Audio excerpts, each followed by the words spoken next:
Eurozone for the monetary policy. Thank you.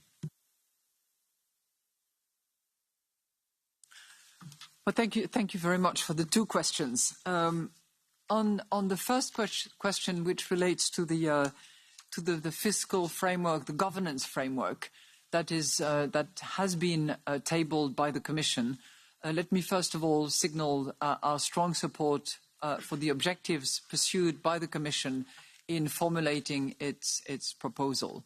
In particular, the ownership that is expected by member states, so that we do not have member states say, well, Brussels has decided.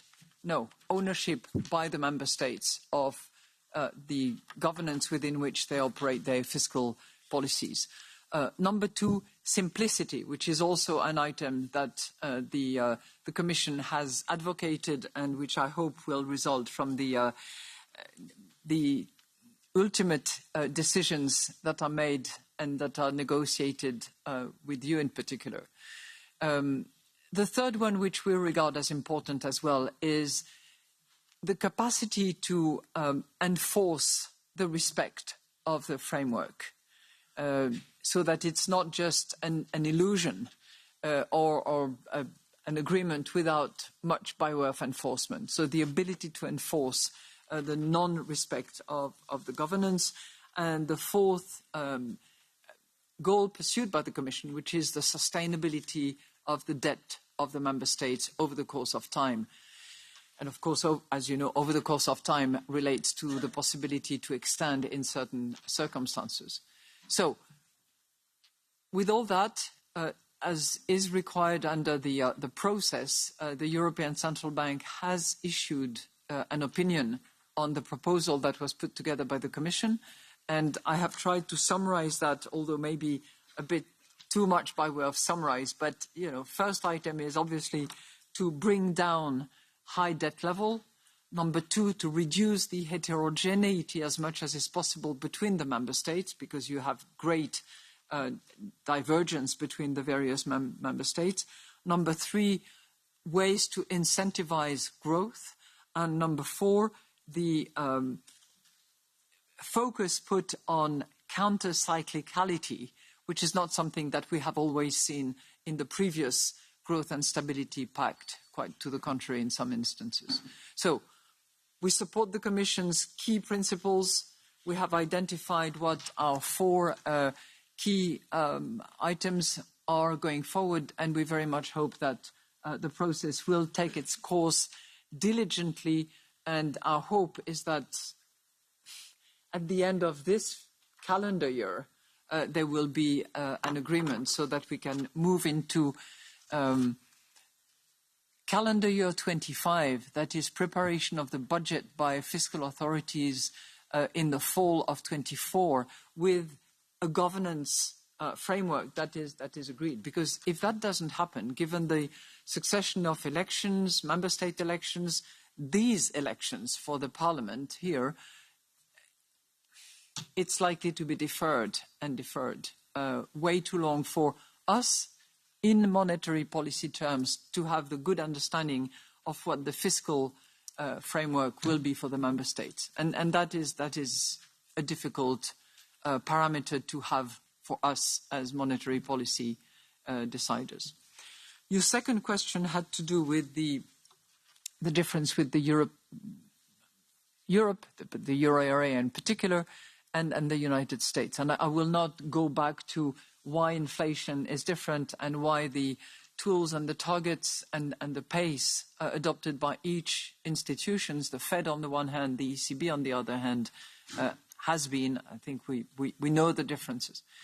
But you specifically referred to wages, and it's clearly different between the United States labor market and the euro area labor market as well. You have more by way of collective bargaining agreement in our part of the world, less so in the United States. There is a degree of flexibility, mobility, market determination that probably prevails in the US market more so than it does over here. As a result of that, the adjustment has probably been quicker in the United States than it has been here in our part of the world, in the euro area. And we are seeing a lag time in terms of wages adjustment, labor market adjustment to the circumstances that we have observed.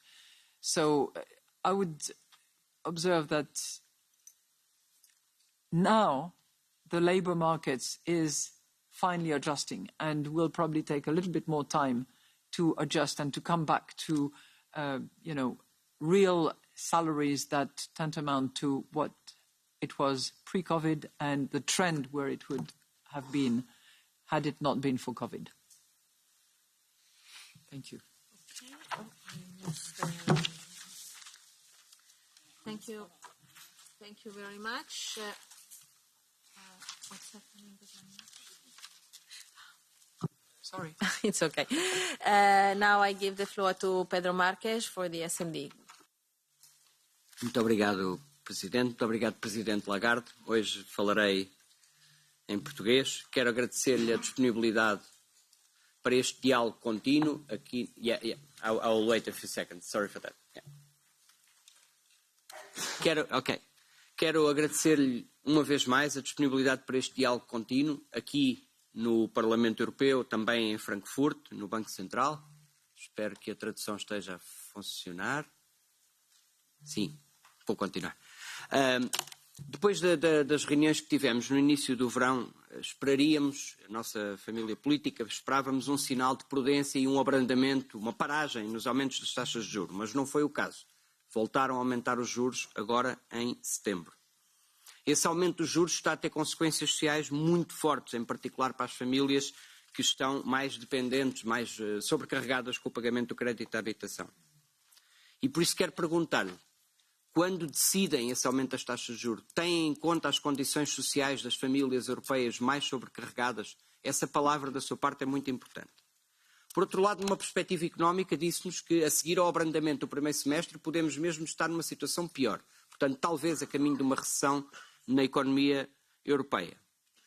Estaremos a passar por uma situação de sobrecorreção, de overshooting do efeito dos juros. Os preços na produção chegaram a crescer mais de 30%, já estão a cair 6%. E o BCE, no seu boletim 3 deste ano, dizia que isso tem um efeito direto nos preços ao consumidor. Senhora Presidente, pode pelo menos ser clara connosco, com os europeus, e deixar claro que pelo menos vão parar agora os aumentos das taxas de juros por um período prolongado? Podemos ter essa clareza da sua parte? Obrigado.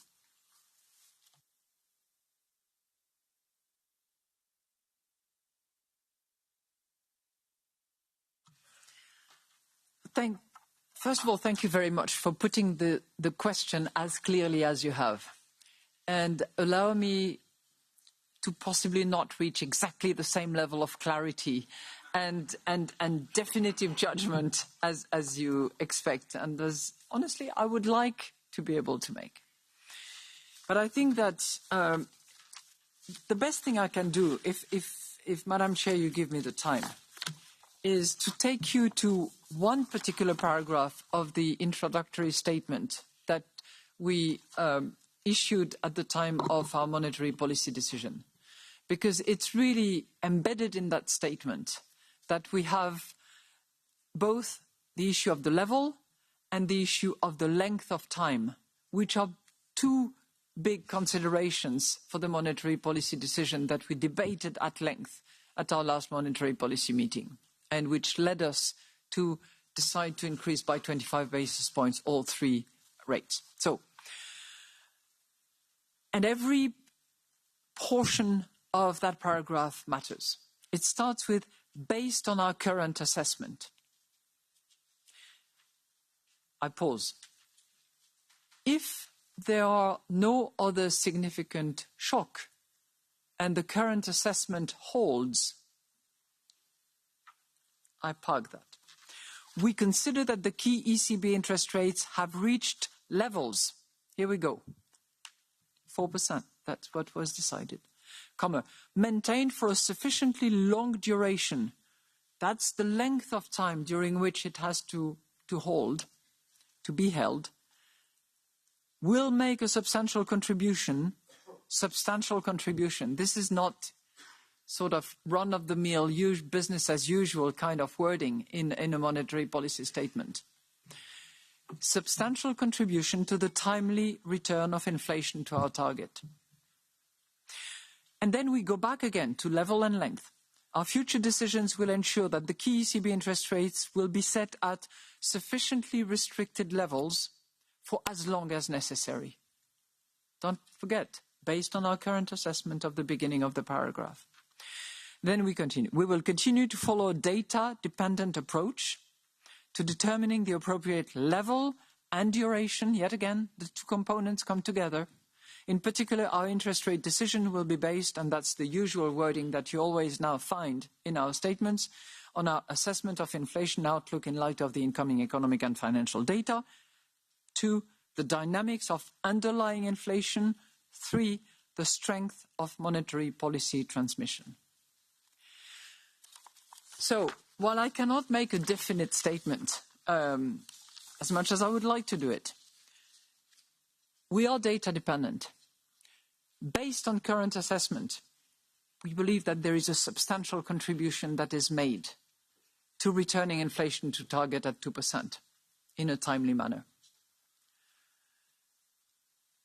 Do we also have on our mind, not in the back of our mind, but on our mind, what pain it inflicts, what suffering there is?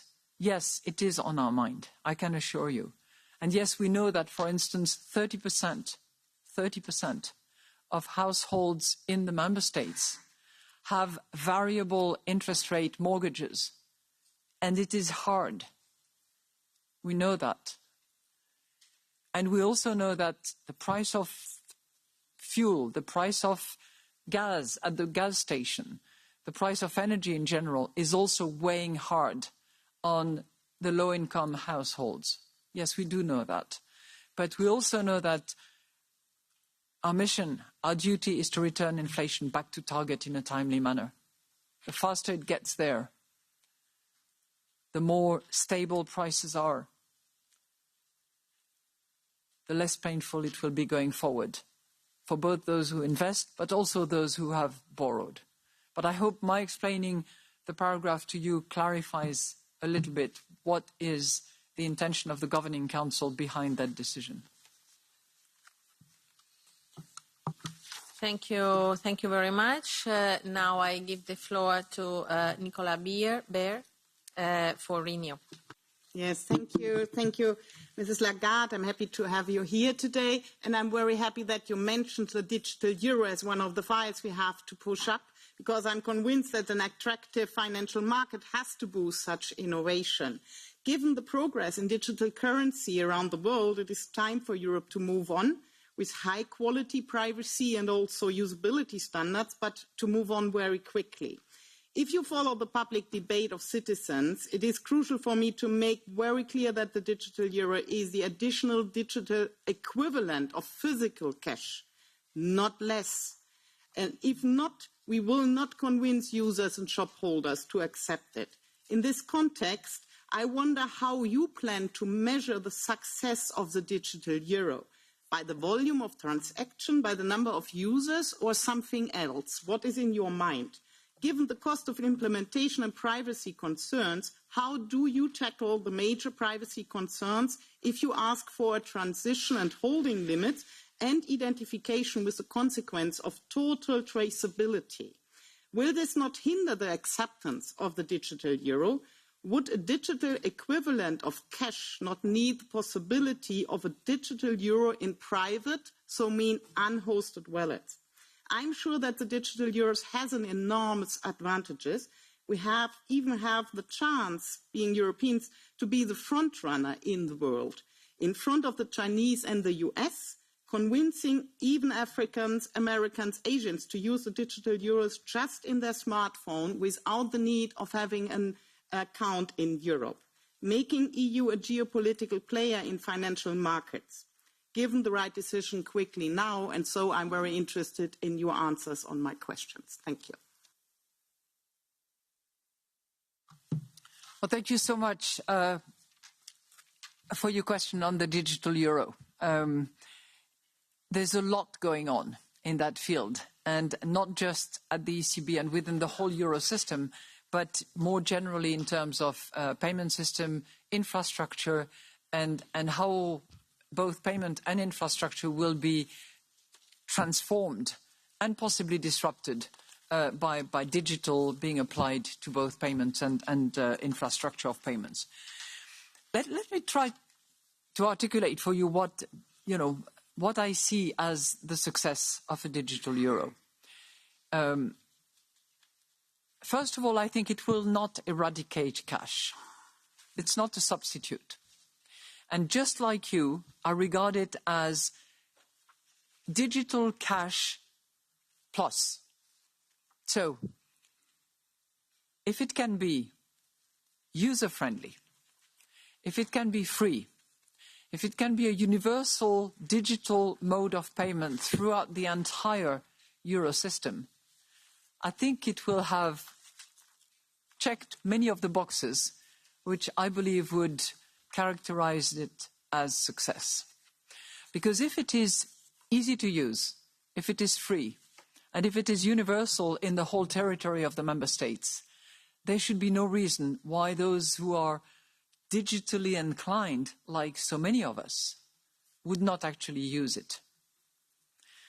I don't know if it will be by virtue of the number of transactions, or by the number of users, or by the category of age groups that will use the digital currency, but my bet is that if on those three criteria, and if we manage to make sure that privacy is protected, not anonymity, but privacy is protected, and we can address all the conspiracy theory that abounds about this, as if, Big Brother was going to suddenly determine what you buy, when you buy it, and how restricted it should be, then I think it would be characterized as a success. That's how I see it. Let me also maybe give you an idea about the timetable. Because while a lot of work has been done in the last 3 years in terms of exploring, surveying the Europeans and what they want, it's not until later in October that the Governing Council will decide whether we can move ahead with more piloting of the project. And it's not yet out there, because the pilot will probably take us another 2 years at least before it's, the final say by the Governing Council on the basis of the legislative proposal that has been put on the table by the Commission that will come to you, that we will be able to move ahead. So it's taking all that into account and working hard and adjusting to the technologies that will be best conducive to the success, that we will move forward with what I personally think should be a key option for Europeans to transact. Thank you. Okay, now I give the floor to Rasmus Andresen for the Greens. Yes, thank you so much. And President Lagarde, good to have you back here in the committee. Over the last 12 months, we have seen the steepest rise in interest rates in the history of the Eurozone as a response, of course, to the energy price shock basically coming from fossil fuels. But what we don't know yet so much about is how much economic damage the higher interest rates will still bring, with some of our economies facing a recession and also a high need for green and for social investments. According to the EU Commission, the newest figures for the investment gap for the energy transition is 620 billion annually. We, at least as Greens, think that your monetary decisions are slowing the economy and are also playing a role in decreasing the level of investment. So what I would like to ask you is if it really makes sense from your perspective to slow down the economy with a record level of interest rates hikes in a time where we actually have a big need of investments. Slowing down the economy makes sense if the economy is overheated from our perspective, but is this really the case right now? Demand did not rise. In fact, also consumption remains below the level we had in 2019. So my question to you more directly goes on how the ECB can justify the latest interest rate hikes increases to further dampen the demand. Well, thank you so much for your question. And it allows me to focus on one specific issue, which is the financing of the green investment going forward. But let me preface that with the justification for our various decisions over the course of the last 12 months or so. And that lies squarely in our mandate to procure price stability and to return inflation to what has been defined as price stability, which is 2% in the medium term.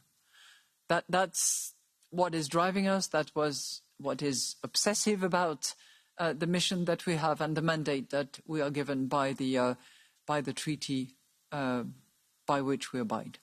That's where we are. And that's predominantly interest rates that we can use as a key tool in order to return interest rates, in order to return inflation to target 2%. Now, let me now turn to what is really the core of your question, which is there is a big investment need.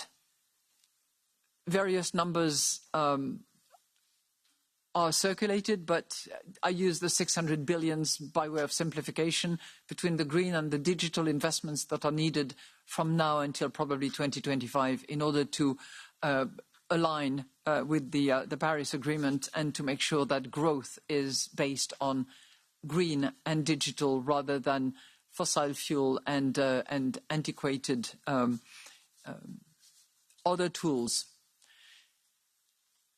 Those investments, I think you would agree with me, are long-term investment, most of them. It touches on infrastructure. It touches on significant investment that will procure a return in a number of years. To structure those investments, investors need to understand where inflation will be, where prices will be, what will be the cost of construction, what will be the cost of maintenance, what will be the cost of running these new infrastructure models. If inflation is out of hands, this will not work because investments will not take place. We need to be able to anchor expectations so that those who invest appreciate that in 3 years, 5 years, 10 years, inflation will be kept under control at this price stability objective that we have. So that's the reason why we believe that it is important to anchor expectations and to make sure that investors who will be investing in the green industry and in digital have less uncertainty and more expectations. Thank you. Follow up? Yes. Yes, thanks for your answer. First of all, on the data-based approach you were speaking about, or data-dependent approach you were speaking about in your initial remarks, I would like to get a better understanding on which data precisely actually are showing you that the level of interest rate hikes you have decided on are important to bring inflation down, or if this maybe not is up to the policy level, to energy policy, to fiscal policy to deal with the level of inflation. So I would like a little bit more into the data you are working with. And the second question is on the figures the Sustainable Finance Lab came up with, basically mentioning that for the Netherlands alone, the interest rate hikes means that the cost of renewables are increasing by 70 billion. So there is a direct effect on the level of investments in sustainable renewables, renewable energies, with the decisions you made on the monetary policy side. So I would also like to get your remark on this and also to get a better understanding of also maybe some of the debates you also have internally in the ECB. That's a really long question, but let me focus on the first part, where you want to fully understand what we mean by data dependency in particular. So we have identified 3 key areas that are helping us form a judgment and determine the assessment of the current situation and what will help us reach the 2% target. Those are 3. The first one is the inflation outlook, and that is informed by economic and financial data that are embedded in models, and I say models on purpose because they are large key models, but also supplemental models in order to assess the inflation outlook. So what will inflation look like, taking into account current assumptions on multiple matters in 24, in 25, and in 26 later on. That's number 1. Number 2, we look at underlying inflation numbers, some of which are empirically collected and aggregated, others are also model-based. And that is caused by the fact that around headline inflation, which is the one instrument that we use to measure what people are putting up with in terms of prices, but which has a lot of noise around it. So we try to take out the noise, the energy, the food, and then we try to dissect the underlying inflation using multiple ways of focusing on what will really help us identify what is the medium-term inflation. And the third element is the strength of the monetary policy transmission. So for that, we look at, how fast does it travel to money markets, to banks, to financing institutions at large, and how does it then travel to the economy? What are the costs of borrowing? What is the duration? What are the terms and conditions that are offered? And that helps us understand whether, when we increase rates, which is the key tool that we have available for that, whether it actually impacts on the financing of the economy. So we look at those 3 categories of data informed by different components in order to assess what is most efficient and what takes us to the 2% target medium term that is really driving us. Now, I know you asked me a specific question on the Netherlands, but I would beg you to consider what would happen if we just let inflation run loose. How much certainty, how much confidence would investors have in the fact that 5 years, 6 years, 7 years, 10 years from now, when those projects eventually procure a return to the investors, they don't know whether inflation will be anchored or whether it will be loose and running. That's what's guiding us. Thank you. Thank you. Thank you very much. Please, follow-up questions are meant to be follow-up of half a minute, and because we have a long list of speakers, and I would like to accommodate everyone. Johan van Overveld, ECR. Thank you, President Lagarde. Good to have you here. 2 questions. The first relates to the second topic of today, which has not been touched already by the colleagues, on excess liquidity. 4 trillion euros excess liquidity, that's still a huge amount, and I dare say a potential threat to your fight against inflation.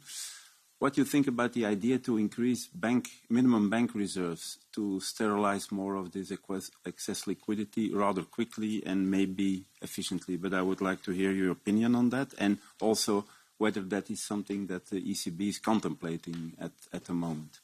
Secondly, on the fiscal monetary balance, we have now, of course, in the EU, the Recovery and Resilience Facility billions flowing, which means an additional fiscal stimulus to the economy. To what extent does the ECB feel this to be a kind of hindrance to its anti-inflation policy, this extra fiscal stimulus? Thank you.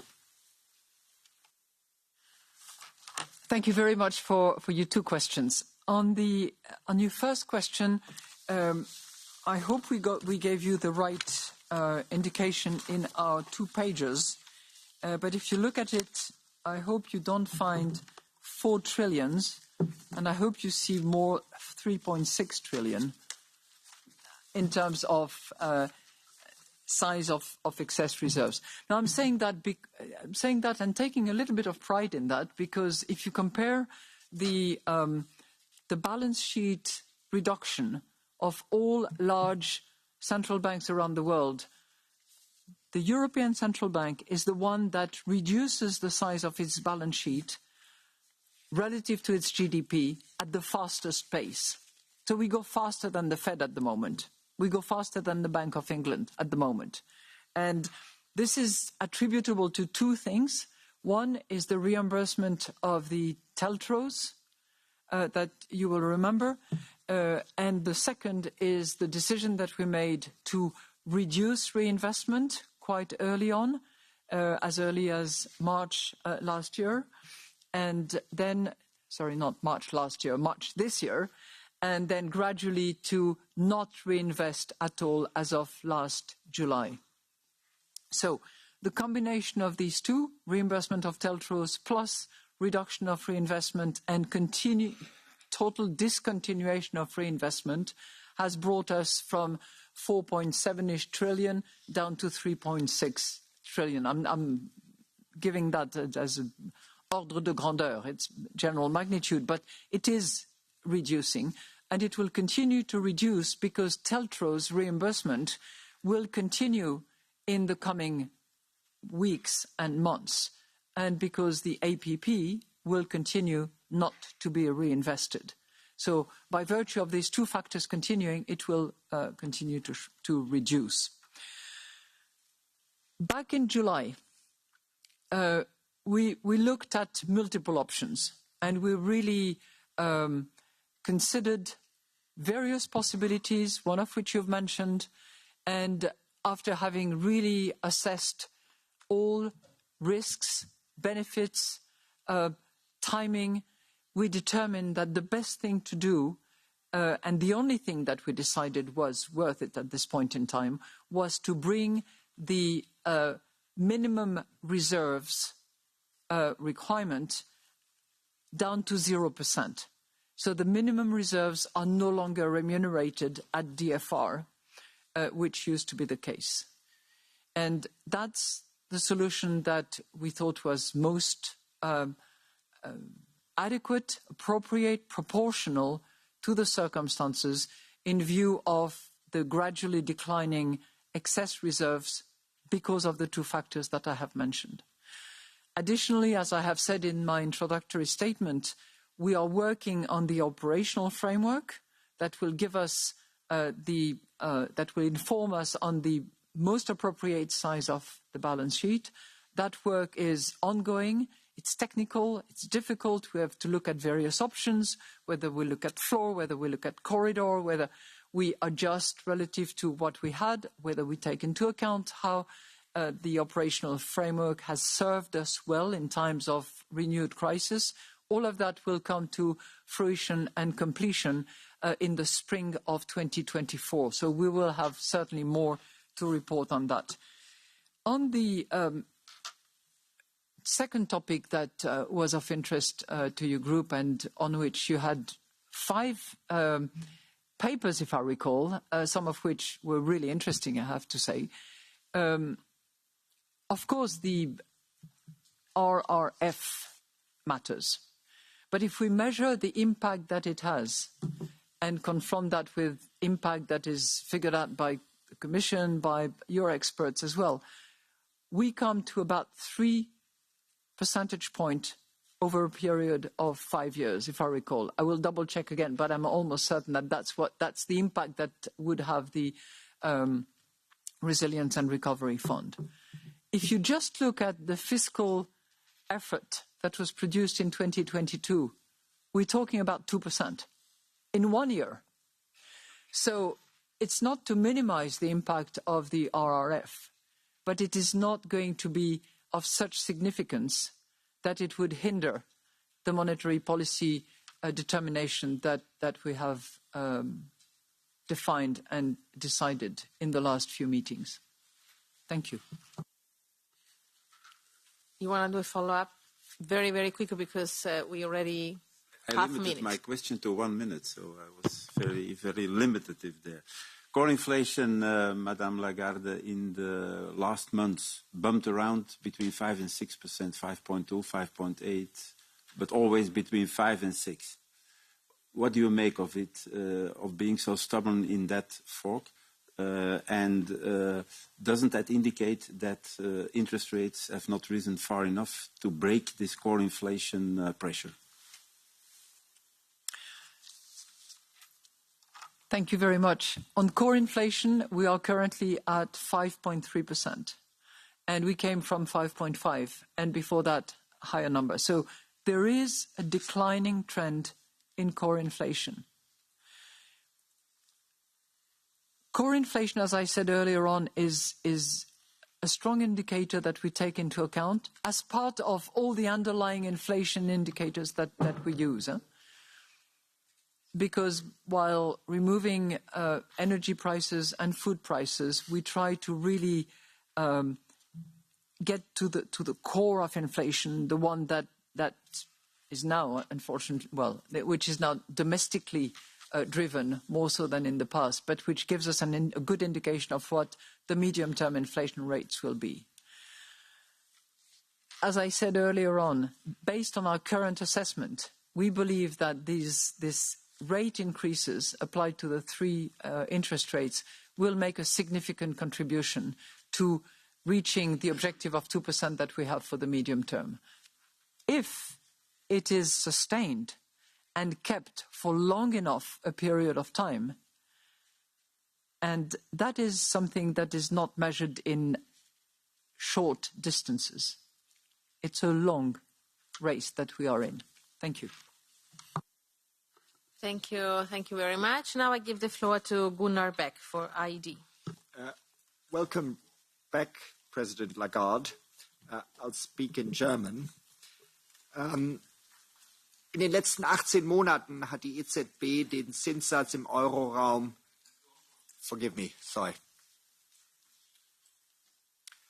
In den letzten 18 Monaten hat die EZB den Zinssatz 10-mal erhöht. Dennoch bleibt das EZB-Zinsniveau deutlich unter der deutschen Inflationsrate von 6,4%. Andererseits nun liegen die Zinsen empfindlich über der Inflationsrate von Ländern wie Spanien mit nur 2,4%. Kein Wunder also, dass die Bundesbank weitere Zinserhöhungen anmahnt, um die Inflation zu senken, während die Südstaaten genau das Gegenteil wünschen. Sie sind also in keiner beneidenswerten Lage, Frau Präsidentin, caught between a rock and a hard place. Denn da wir nun leider in einer Währungsunion sind, die per Definition eben nur eine einheitliche Geldpolitik kennt, müssen Sie irgendwann eine Wahl treffen. Meine Frage ist, wie werden Sie sich entscheiden? Ihre einführenden und bisherigen Bemerkungen legen nahe, Sie halten das gegenwärtige Zinsniveau für ausreichend. Ich möchte aber noch mal nachhaken in Bezug auf das, was mein Kollege schon anmerkte. Wenn die Kerninflation nur sehr schleppend sinkt, was dann?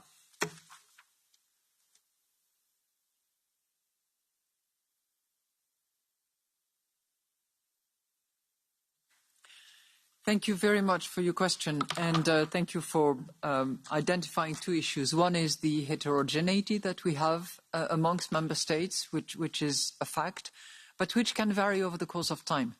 If you look, for instance, at some of the Baltic countries, which had extremely high inflation rates in 2022, those numbers have gone down dramatically. It's not dramatic because it's a blessing that monetary policy is working and that other factors are also affecting the economy. So there is heterogeneity, but it's not always, in the same direction, and it can vary over the course of time. But it is the issue of the euro area, where we have one single monetary policy and we have 20 different fiscal policies, and unfortunately, not yet a governance framework that would hopefully bring that heterogeneity and those differences in fiscal policies in the same direction. So, core inflation, as I said, with the caveat that I mentioned, because it's not the only element that we look at. We look at underlying inflation at large, and but we try to take out not the direct, but also the indirect impact of energy prices, food prices. We try to really focus as much as we can on wages. We look at services in isolation. We look at trimmed, and there's a whole variety of measurements that we take into account.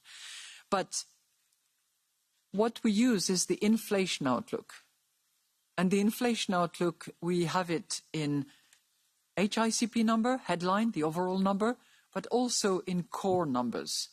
And what we see in the inflation, in the core inflation outlook, is core inflation returning to 2.2% in 2025.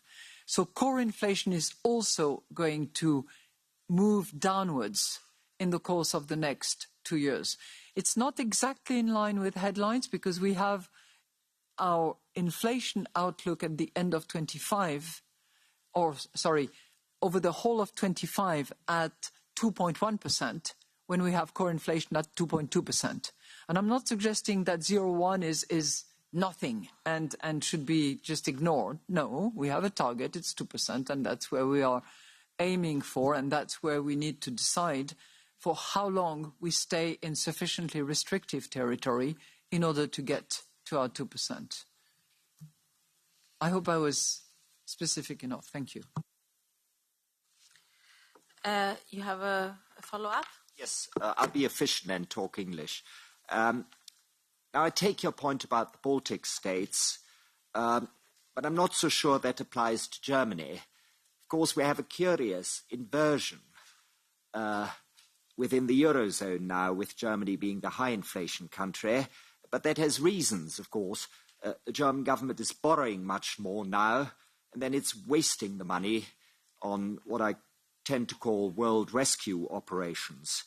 Now, if you raised interest rates further, you do everyone, including the Germans, a great deal of a great service, because you'd make it much more difficult for Germany to waste all that money on essentially sterile projects.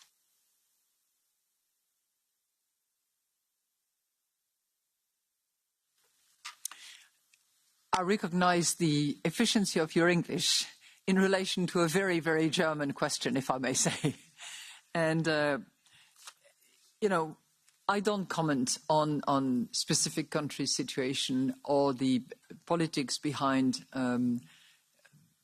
investments and projects. But I think it's fair to say that some countries in the euro area are revisiting their business model, are in need of solid investment in infrastructure in particular. And I think that the determination to do so in order to improve productivity and maybe in order to reorganize production and refocus a business model might not be such a bad idea. Thank you. Thank you very much. Now I give the floor to José Guzmão for the left. Obrigado, Presidente. Senhora Lagarde tem dito que a política do BCE é movida pelos dados. Ora, o que os dados mostram é que quando esta política começou, a inflação subjacente, aquela que é sensível à atuação da inflação, ao contrário dos preços da energia e dos bens alimentares primários, estava em 4%. Quando atingiu o seu pico, em março deste ano, estava em 5,7% e está hoje em 5,3%. E o que eu gostava de perceber é que dados é que são necessários para que o BCE chegue à conclusão de que esta política não é eficiente. Porque estas são as análises do próprio Banco Central Europeu. A inflação foi esmagadoramente provocada pela evolução dos preços da energia numa primeira fase, numa segunda fase, pelos preços dos bens alimentares primários. A inflação subjacente, como alguém disse aqui, é muito teimosa e, portanto, a questão é se um instrumento não funciona, se o plano do BCE é insistir nesse instrumento ainda mais e por mais tempo. e se é isto a que o BCE chama uma política baseada nos factos.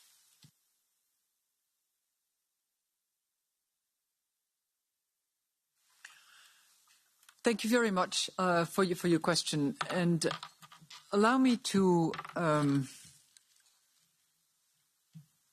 take other numbers, because I think that we have to look at headlines. This is where it hurts, and this is where we are also focused on. Headline inflation was at 10.6% back in October. It is now down to 5.3%. So it has more than been halved reduction of inflation. Am I going to claim that it's all caused by the ECB monetary policy? No, because it would not be the honest approach, and it would not show much integrity.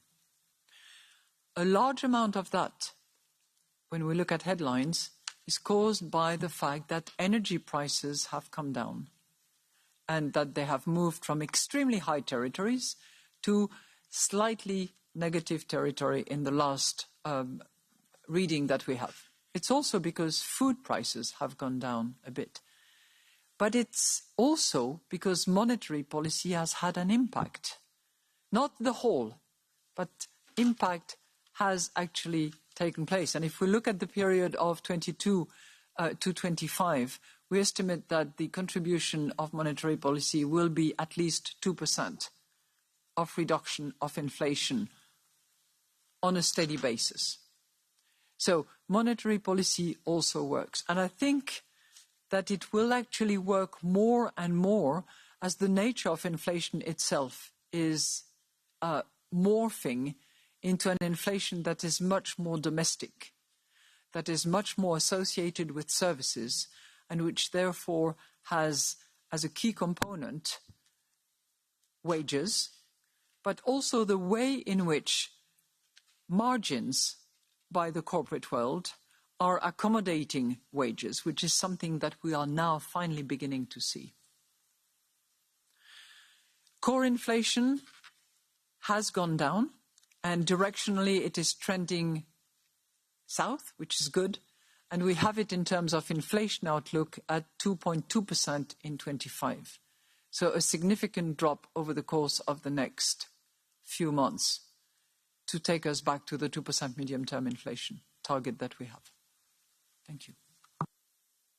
Follow up?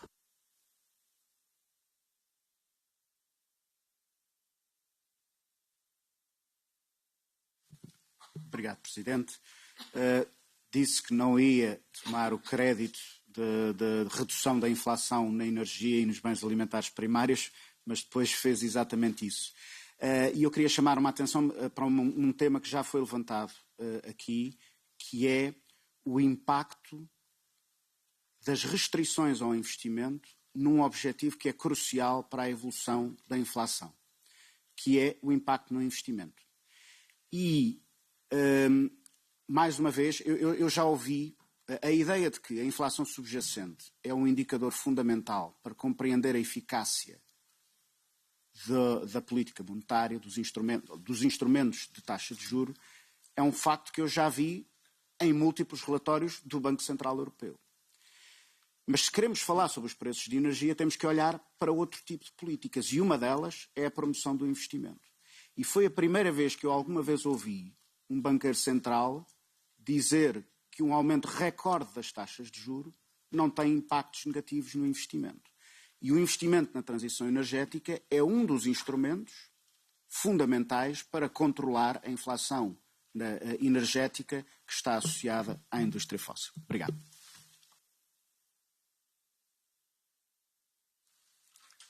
Well, I hope you don't get me wrong. I'm not saying that our interest rate policies have no impact on inflation. It does.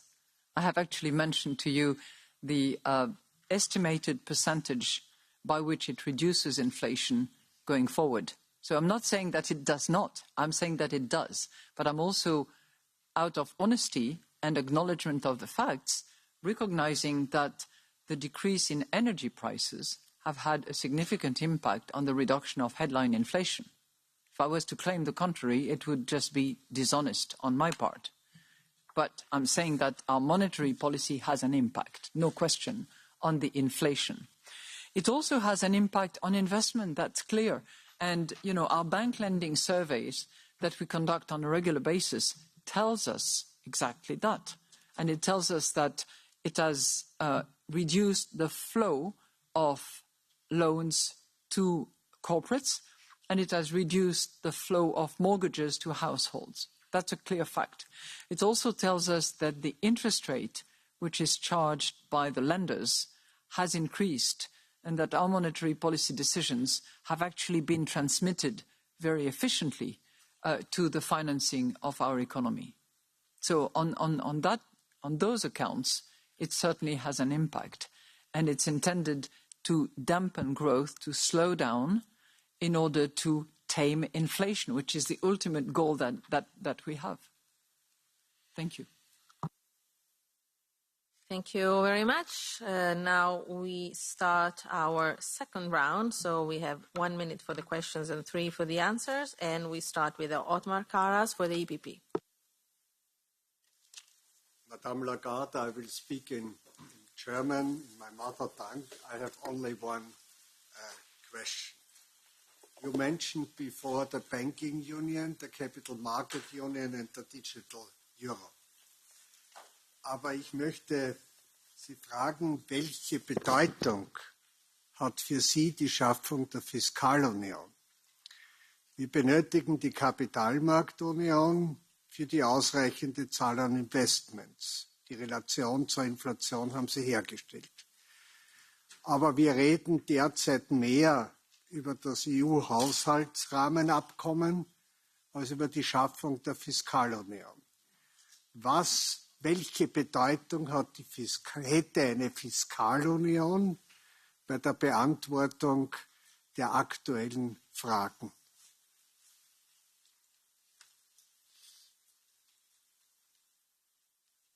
Thank you very much for helping me to clarify. I suppose we will all agree that while we have monetary union, we do not have fiscal union.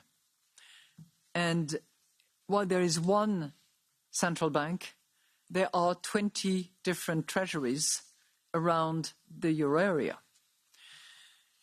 So let me point out 2 things. One is, for us, it would be really helpful and very important to understand what is the governance framework within which those 20 treasuries and 20 finance ministers operate.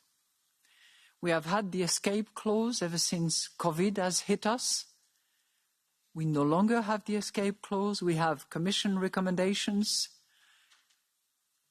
And it is not a very efficient way to operate going forward. It would be much better for all involved to have a governance framework that citizens would know about, that finance ministers would know about, that you could all control and appreciate and understand, and by which we could, determine the yardstick of our monetary policy, because we would know what the rules are.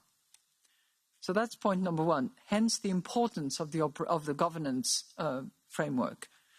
And the hope that I form that your institution and those who are having a trilogue, I hope, at some stage, will result in something that can be operational. Point number 2. I think it has been demonstrated that during COVID, when member states agreed to put fiscal efforts together, it showed a degree of cohesion, efficiency, togetherness, which was very convincing to markets, if I'm only to look at that, taking out the European faith that many of us have, that we can actually act together. But markets were not fooled. They thought, okay, there's something happening there. And they looked at it as, a budget facility that was brought together between member states. It's obviously a direction that is worthy of exploring further. I know that My predecessor at the European Central Bank has committed an op-ed, as written in The Economist, in that respect, and I'm sure will be having views in his new capacity as appointed by the Commission. But having budgetary capacity to respond in common to challenges that are common, from climate change to defense to health issues, would be of great support to monetary policy. Thank you. Thank you. Thank you very much. Now I give the floor to Jonas Fernández for the S&D. Buenas tardes. Muchas gracias, Chair. Bienvenida, Presidenta. Haré mi pregunta en castellano. Sin duda, la labor que usted hace al frente del Banco Central Europeo es muy complicada, más complicada en estos momentos. Y agradezco el esfuerzo de transparencia en la explicación de la política monetaria, pero yo creo que la política monetaria debería ser algo más predecible también. Y aquí vuelvo a una de mis inquietudes con la revisión del mandato, porque, como ya le he preguntado en algunas otras ocasiones, el objetivo de estabilizar la inflación en torno al 2% en el medio plazo, ese medio plazo, no por bienvenido, deja generar cierta inseguridad, porque realmente no sabemos cuánto es medio plazo. Alguna vez le he preguntado qué interpretaba el BCE por medio plazo. Usted, ha respondido que medio plazo puede tener distintas interpretaciones, pero es importante. Yo creo que el mercado y los ciudadanos conozcamos a qué se refiere el medio plazo, porque de ahí derivan lo que podemos esperar de sus decisiones. ¿Y por qué hago esta valoración? Porque en las previsiones de inflación que el propio BCE publicó el 14 de septiembre, antes de la decisión de iniciar o de hacer una nueva subida de los tipos de interés, sus propias previsiones situaban la inflación a final del 2024 en torno al 2 y el 3%, algo por encima del 2,5%. Las previsiones del BCE para el último cuarto del 2024. De tal manera que las previsiones del BCE para el último cuarto, the last quarter of 2024, the inflation forecast is below 3%, between 2.5%. If the average inflation of the year is 3.2, in the last part of the year, the inflation has to be below 3%, of course up to 2, but between 2 and 3. De modo que si interpretamos medio plazo, como decía al inicio, 18 meses, 24 meses, 12 meses, depende cuál sea nuestra interpretación, podríamos adelantar o no, o juzgar razonable o no esa nueva subida de interés cuando, como digo, las propias previsiones sitúan la inflación poco más del 2% en 12 meses. Gracias.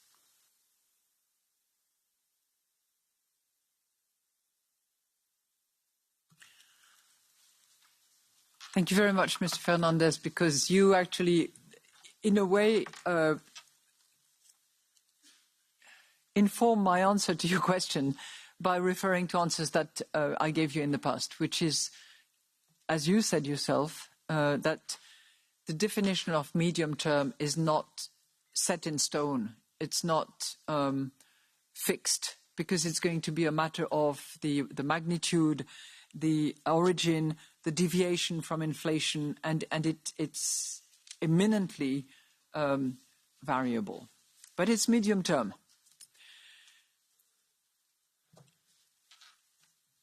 If you combine the medium term plus the three criteria that I have mentioned, and when we look at underlying inflation, for the reasons that I have mentioned and that you know well, which is that the underlying inflation informs us well on the medium term that we hope for, it gives us at the moment a number of 2.2 for the whole of 25.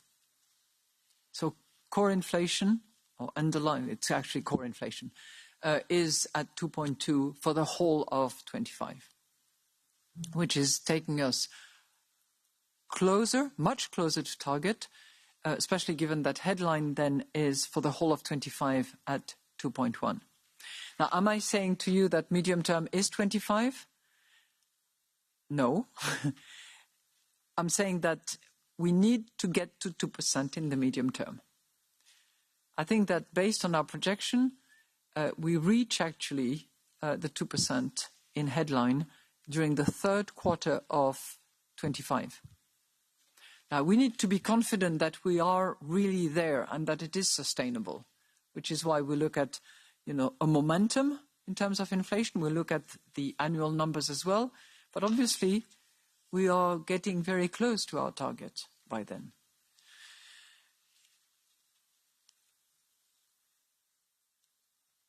The second, I will bring three things together. There's the medium term that we just discussed. There's the timely return of inflation to the target. So it means that we cannot just be slow going along the way. And then there is the length of time. And it's really by combining those three elements of timeliness, of sustainability, hence length of time, and medium term, that I think that we will make that sufficient contribution to arriving at target under the current assessment. Thank you. Thank you. Thank you very much. Now I give the floor to Eva Popcheva for Renew. Thank you very much. I will speak in Spanish. Gracias, Presidenta Lagarde. Usted muchas veces nos explica que la política monetaria restrictiva la que adopta el Banco Central Europeo ahora mismo, se puede combinar perfectamente con medidas fiscales expansivas, pero siempre y cuando estas sean concretas y dirigidas a los colectivos más vulnerables. Pero vemos que varios Estados miembros no están siguiendo esta senda, sino están adoptando unas políticas fiscales más bien indiscriminadas y generales. Un ejemplo del país que mejor conozco, España, pero esto lo podemos ver con medidas de otros Estados miembros, por ejemplo, es la subida de las pensiones, de todas las pensiones indiscriminadamente, un 8,5% en 2023, y se estima que en 2024 esta subida básicamente se va a comer todo el margen que tenemos de gasto público que nos marca el Pacto de Estabilidad Europeo, que vuelve a activarse y que estaríamos en un déficit de 3 o más, incluso 3% del PIB. Entonces, le quería preguntar, Presidenta Lagarde, si cree que políticas fiscales expansivas, indiscriminadas, ponen en peligro la estabilidad de precios a medio y largo plazo. Y si me permite una muy corta pregunta, después de las diferencias que hemos tenido el Parlamento y el Banco Central en el nombramiento de la presidenta del Mecanismo de Supervisión Bancaria, ¿qué piensa hacer usted para mejorar las relaciones entre nuestras dos instituciones, ya que el Parlamento Europeo obviamente tiene un papel muy importante para la legitimidad democrática del Banco Central Europeo? Muchas gracias.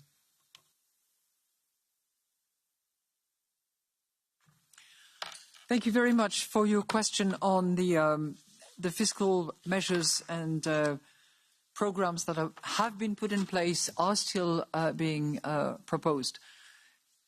You are correct in that we have said it should be temporary, it should be targeted, and it should be tailored.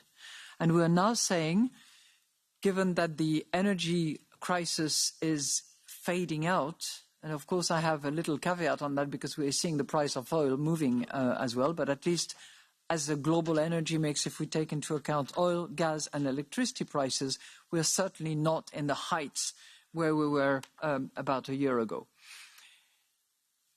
So as this combined energy mix prices are fading out, we are saying to member states, roll out, remove those programs, those subsidies, those shields, those grants that you had put in place. And by a large account, member states are actually doing that. We are now seeing here and there some member states trying to design programs, measures, support packages that, from at least the account that we are hearing, seem to be a lot more targeted to the most vulnerable, the most exposed. When I don't want to mention any particular countries, but we know that some countries are currently discussing those very targeted and minimal programs in order to alleviate the burden of variable mortgage rates, for instance. So as designed, as indicated, it seems to be satisfying the targeted, temporary and tailored programs. If it was not targeted, temporary and tailored, then we would go back to the risk of having support that would, work in the face of monetary policy and would be at risk of stirring prices up and introducing inflationary pressure that are not desirable at the moment. Thank you very much. Now I give the floor to Joachim Schuster for S&D. Ja, vielen Dank. Vielen Dank für Ihre Ausführungen, Frau Lagarde. Ich kann es allerdings immer weniger nachvollziehen, was Sie machen. Mich würde vor allen Dingen mal interessieren, welche wirtschaftstheoretischen Zusammenhänge nehmen Sie an bei Ihrer Politik? Zinserhöhungen wirken gegen nachfrageinduzierte Inflation. Da sind sie wichtig. Diese Inflation ist aber überhaupt nicht nachfrageinduziert, sondern angebotsbedingt. Deswegen kann man es zugespitzt sagen, die Inflation ist gesunken, obwohl Sie die Zinsen erhöht haben, weil Zinserhöhungen erschweren, es gegen angebotsbedingte Inflation vorzugehen. Weil die Frage, Energiepreise runterzubringen, haben enorme Investitionen gekostet, damit man das hinkriegt. Das alles erschweren Sie. Gleichzeitig kommen mit so einer fehlgeleiteten Politik die negativen sozialen Faktoren, die negativen konjunkturellen Faktoren und die negativen Faktoren auf die grüne Transformation zum Tragen.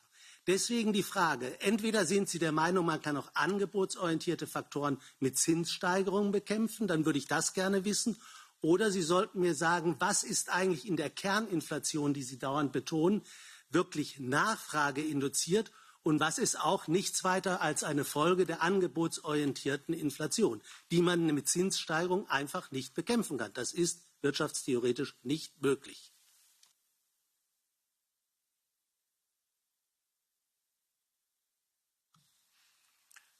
So thank you very much for your question. And let me first of all point out that even in the case of a supply-driven inflation, we cannot let inflation expectations de-anchor.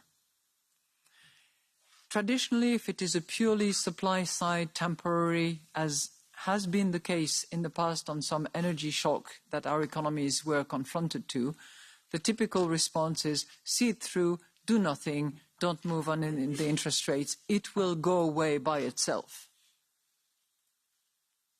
But it is not going away by itself. And we have to anchor inflation expectations. Added to which, as we analyze it now, inflation is not only supply-driven, it is also partly demand-driven. And that has been, I think there is no disagreement on that front amongst all economists. Part of the inflation that we are facing now is demand-driven. And it was a mismatch between supply and demand post-COVID that ignited inflation, which was then certainly exacerbated by the terrible Ukraine war that was started by Mr. Putin, which increased price of energies not only in 22, but later on. I'm sorry? Wait. Show different things if you look at these figures. I wish I had my figures in front of me, but I gave them all to you. Yeah. That's. Yes, well, that's exactly my point. If you look at the left side of the chart, you have a large chunk which is caused by energy. But if you look at the other components, you're talking about this one, right? So if you look at this one, you have initially a large contribution by energy prices and food prices. But if you look at anything that is post Q2, actually a little before that, you have HICP excluding energy and food, which is a major driver. So we're not talking anymore about supply shock. We're talking about partly, you're right, there is some component which is indirect impact of energy and cost and energy and food cost push, no question about it. But you also definitely have a mismatch between demand and supply. When, post-COVID, suddenly you had these supply bottlenecks applied to a demand that was pent-up demand post-COVID, where everybody wanted to buy goods. And not only goods, but then services, because people suddenly recovered the freedom to walk around, to take holidays, to take transportation, and so on and so forth. There is a large component of demand about it, and the mismatch between the two is clearly explaining some of that. But if you look going forward, we are still in a situation where energy plays a minor role now, and where we still have this domestic component of inflation that we have to reduce and to tame down. So it's both combination of making sure that inflation expectations remain anchored and people know that we will return to the 2% target, and the components of inflation and what is driving it at the moment. Thank you. Thank you very much. And now I give the floor to Eugene Jurczyka for ECR.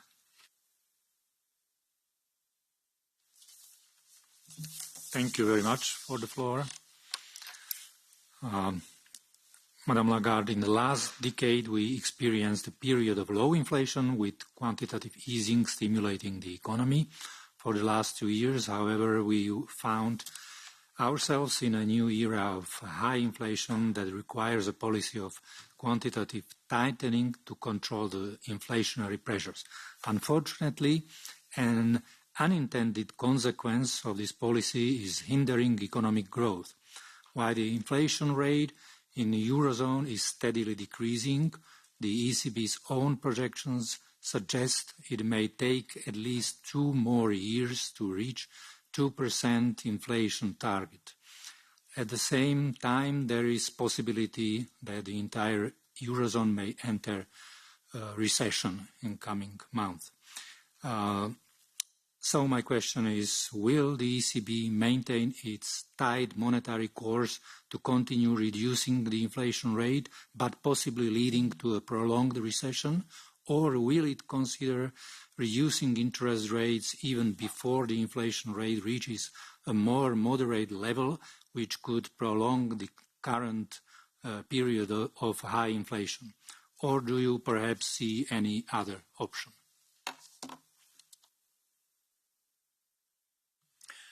Thank you very much for your question. As I have repeated many times in this Econ committee, for which I have huge respect, our mandate, our objective, our imperative is price stability. It was entrusted to us under the treaty, and we have to deliver on that mandate. So bringing inflation back to 2% is the necessity. We do not have a recession in our baseline. We have had stagnant growth, granted.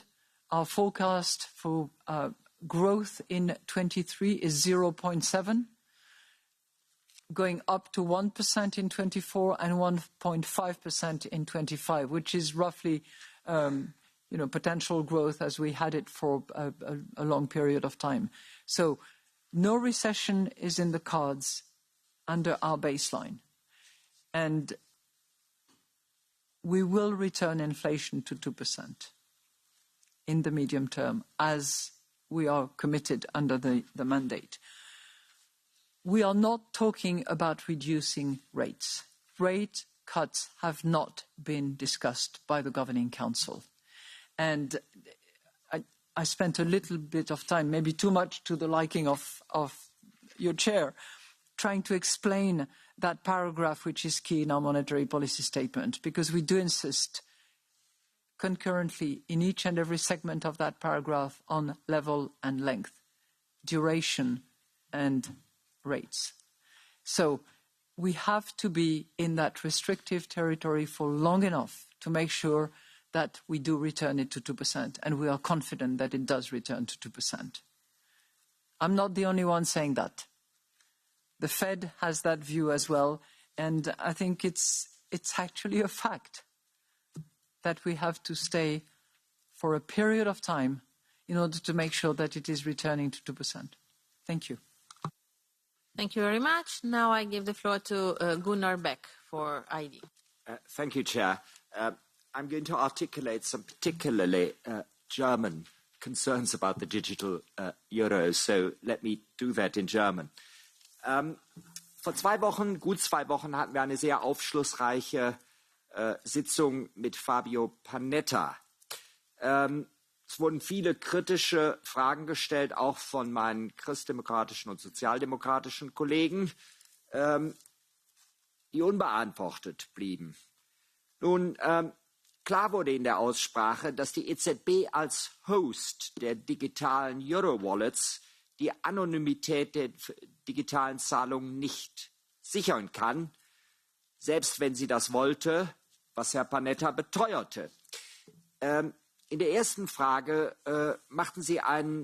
unterschieden Sie zwischen Anonymity and Privacy, Anonymität und Privatsphäre. Ich würde gerne wissen, was genau Sie damit meinten. Sie meinten, Sie könnten die Privatsphäre der Zahlungen sichern, nicht aber die Anonymität.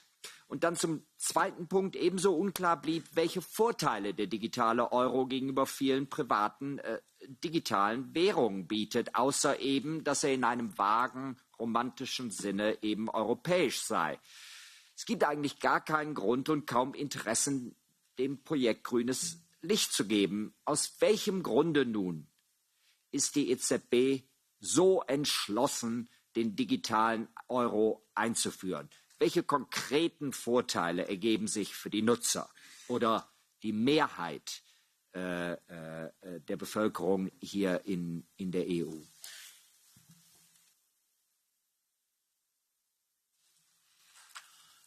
Thank you so much for putting out this question, because I think it's an important issue and it's one that our compatriots are interested in. In a world where so many things are now done in a digital way, whether we like it or not, whether it's our children playing games, whether it's us filling in forms, whether it is money moving around, whether it is order being put and retail being conducted, it is predominantly and more so by the day digital, digital, digital. Our money system is based on central bank money and commercial bank money. The first part, central bank money, at the moment, is provided by the banknotes. I'm oversimplifying it, but that's central bank money.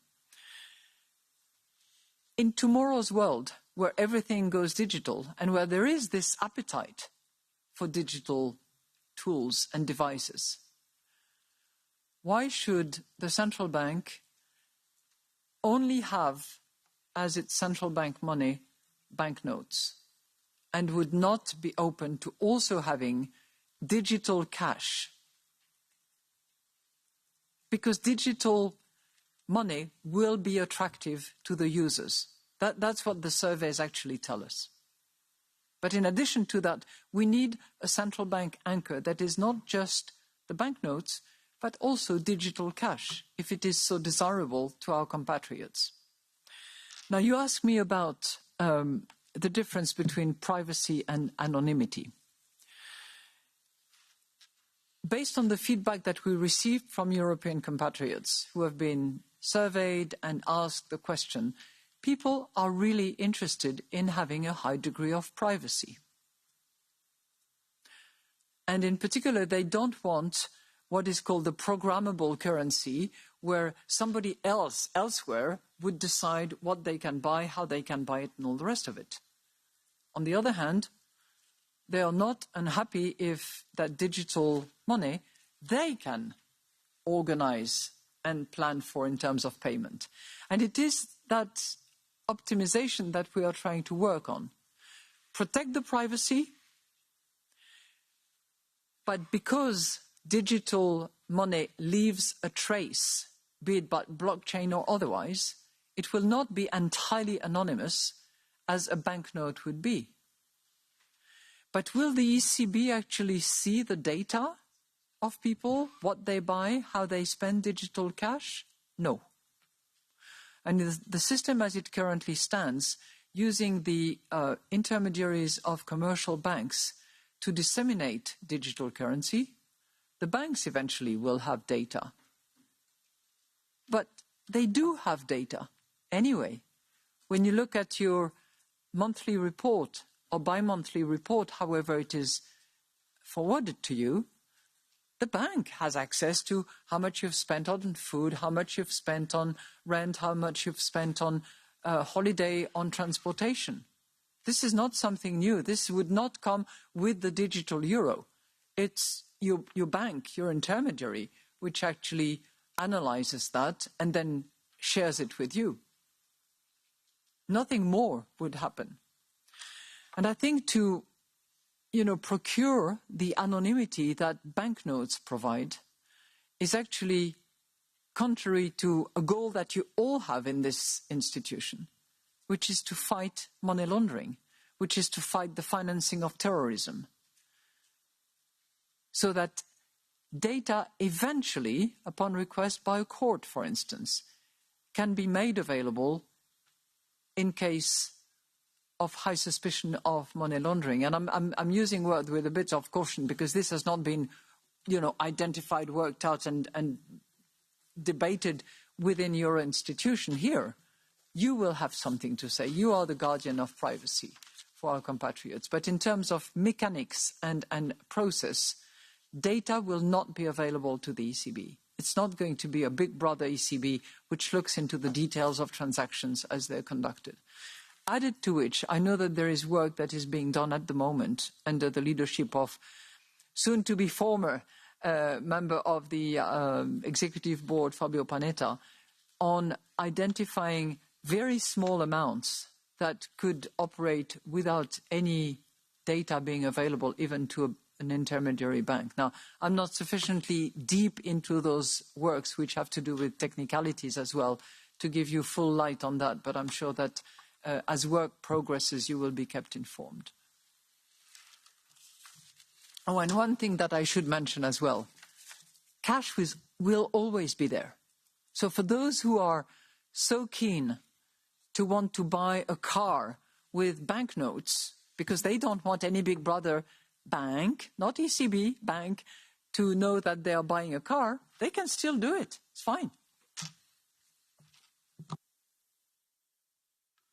Okay. We have completed our list of registered speakers, we managed to do everything perfectly in time. So I really want to thank all the colleagues who participated to the monetary dialogue for the interesting questions, the lively debate, and thank to President Lagarde for her availability and openness in sharing the views with us. Thanks. We take a 1 minute break to allow change of scenery, and then we continue with the report on the ECB, actually.